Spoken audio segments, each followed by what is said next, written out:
जय माई की जय माँ कामाख्या। जब गुप्त शत्रुओं ने आपका जीना मुश्किल कर दिया हो, याद रखिए, जब आपके लिए दुनिया के सारे दरवाजे बंद हो, तब ब्रह्मांड की सबसे बड़ी शक्ति मां बगलामुखी का द्वार आपके लिए खुलता है। नमस्कार भक्तों, मैं आचार्य प्रदीप। आज के इस विशेष वीडियो में मैं आपको मां बगलामुखी जयंती के दिन 8 गुप्त और शक्तिशाली उपाय बताने जा रहा हूं, जो रातों रात आपके जीवन में चल रही परेशानियों का अंत कर सकते हैं। अगर आप भी अपने जीवन में कर्ज से परेशान हैं, बीमारी, कोर्ट कचहरी से मुक्ति पाना चाहते हैं, तो आज का एक एक उपाय आपके लिए वरदान साबित होगा। चलिए बिना देर किए शुरू करते हैं आज की एक खास चर्चा। वीडियो को अंत तक जरूर देखिए, क्योंकि 8वां उपाय सबसे शक्तिशाली होने वाला है।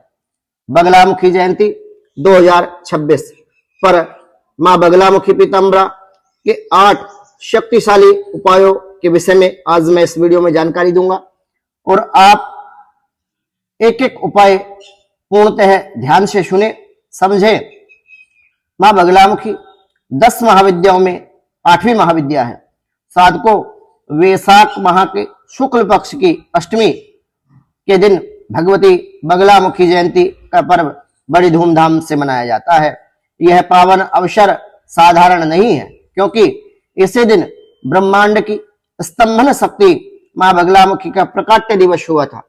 यदि आपके जीवन में शत्रुओं का भय है, कोर्ट कचहरी के मामले सुलझ नहीं पा रहे, व्यापार में अचानक आपको बार बार हानि हो जाती है, या फिर व्यापार में रुकावट आ रही है, तो मां पीताम्बरा की शरण में आना ही एकमात्र समाधान आपके लिए बचता है। वीडियो की शुरुआत में मैं आपको चेतावनी देना चाहता हूं कि जहां संसार की सारी युक्तियां विफल हो जाती हैं, सब उपाय समाप्त हो जाते हैं, मां बगलामुखी का एक छोटा सा उपाय आपके भाग्य के द्वार खोल सकता है।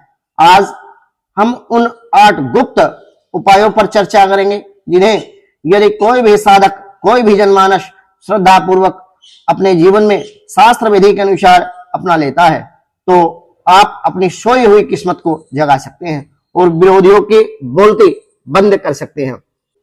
अंत तक बने रहिए, क्योंकि अंतिम उपाय आपके जीवन का सुरक्षा कवच साबित हो सकता है। तो पहले उपाय की यदि मैं बात करूं तो शुद्धि और संकल्प का है।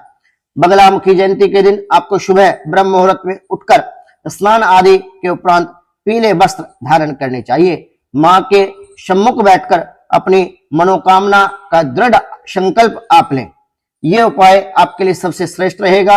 अपने जीवन में चल रही परेशानियों से मुक्ति के लिए माई से कामना करें। उसके उपरांत माई का नाम जब आप निरंतर करते हैं। दूसरा उपाय दीप साधना का है, जिसमें आपको मां बगलामुखी के सामने शुद्ध घी और सरसों के तेल के 2 अलग अलग दीपक प्रज्वलित करने हैं, ताकि सुख और सुरक्षा दोनों आपके जीवन में बनी रहे और माई से अपनी कामना आप कहें। तीसरा उपाय विशेष रूप से कानूनी उलझनों के लिए यह उपाय है, जिसमें मां को 8 साबुत हल्दी की गांठें आप अर्पित करें।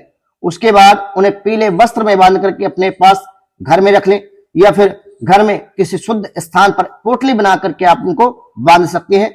ये उपाय आपके जीवन में चमत्कारिक फल देगा। चौथा उपाय भोग से जुड़ा हुआ है। मां को बेसन के लड्डू या केसर या हलवा का निवेद्य का आप भोग लगा सकते हैं। इसे कन्याओं को वितरित कर सकते हैं, जिससे धन आगमन के मार्ग आपके जीवन में प्रशस्त होंगे। 5वां उपाय मंत्र शक्ति का है। हल्दी की माला पर आप मां बगलामुखी का जो मूल मंत्र है, जिन लोगों के पास दीक्षा है, मूल मंत्र की मात्र और मात्र एक माला जप आपको इस दिन अवश्य करना चाहिए।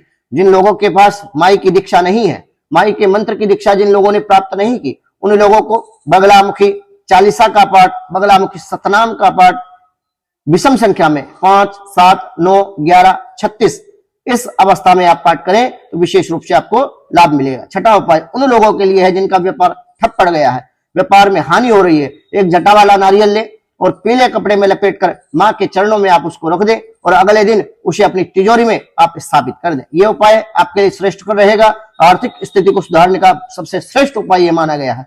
7वां उपाय व्यक्तित्व और प्रभाव वृद्धि का है। माँ को केसर और हल्दी का तिलक लगाकर स्वयं भी उसे आप धारण करें, जिससे समाज में आपकी मान सम्मान पद प्रतिष्ठा वृद्धि होगी और समाज में आपका जो प्रभाव है वो भी बढ़ेगा। 8वां और अंतिम सबसे महत्वपूर्ण एवं शक्तिशाली उपाय बगलामुखी कवच का पाठ।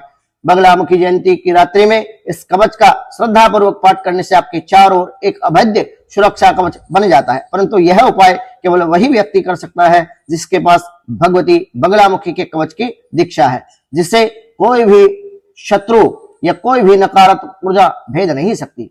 मां बगलामुखी आपकी सभी मनोकामनाएं पूर्ण करे। इसी मंगल कामना के साथ मैं आचार्य प्रदीप आपसे विदा लेता हूं। तो यदि मेरे द्वारा दी गई जानकारी आपको उपयोगी लगी हो तो वीडियो को लाइक करें, शेयर करें, कमेंट में जय मां बगलामुखी लिखकर मां बगलामुखी पीताम्बरा के श्री चरणों में हाजिरी अवश्य लगाए। सभी बगलामुखी भक्तों को जय माई की जय मां कामाख्या।